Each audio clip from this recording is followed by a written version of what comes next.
Hello Subhashree, তুই কোথায় রে? তো কালকে দেবের সাথে ধূমকেতু প্রমোশন ছিল, তারপর রাত কেটে গেল, সকাল হয়ে গেল, তুই কোনো ফিল্ড না, তুই কোথায়? কি হয়েছে? দেবের সাথে ঘাটলা চলে গেছিস কেন? এমনি এমনি মানে? তোর ছেলে তোকে খুঁজছে, আমাকে জিজ্ঞেস করছে বাবা মা কোথায় গেল। তোকে আমি কি বলবো? এমনি?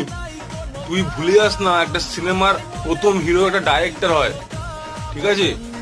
তোদের কেমিস্ট্রি ভালো আমার জন্য, দর্শক এত এনজয় করে তোদেরকে আমার জন্য, নস্টালজিয়া আমার জন্য তৈরি হয়েছে। চালিয়ে যেতে কেন বলবো ভাই? ওটা সিনেমা ছিল বলে চালিয়ে যেতে বলেছি, তোকে কি আমি রিয়েল লাইফে চালাতে বলবো নাকি? তুই কালকে অন স্টেজ সবার সামনে ডেটকে তুই আনলক করলি কেন রে? তুই আমাকে প্রমিস করিস না তুই ডেটকে আনলক করবি না? এমনি? ঠিক আছে, ভালো কথা, আমি এবার মিমিকে আনলক করছি। হ্যাঁ কেন এমনি? কবেকার সিনেমা ধূমকেতু আসছে, সেটা নিয়ে মাথা খারাপ করে দিচ্ছে। ধূমকেতু সন্তান দেখিস, সন্তান সন্তান সন্তান সন্তান সন্তান, ভজ গৌরাঙ্গ ল গৌরাঙ্গ, দুটো ফরেনারের সাথে দেব নাচ করছিল বাংলা সিনেমাতে। দেখবো কোনো স্বপ্ন হয়েছিল করতে পারে কোনোদিন? ওকে জিজ্ঞেস করে নিস দেখকে। তোর ছেলে এখানে রাত্রিবেলা কাঁদছে মায়ের জন্য, আর তুই ওখানে কবে আইবে আমার পালারে, কবে দিবু বলার মালারে। দেবের তো কোনো ব্যাপার না, পাক্কা সেনা দেব, বিয়েও করেনি অফিসিয়ালি, কোনো চাপও নেই।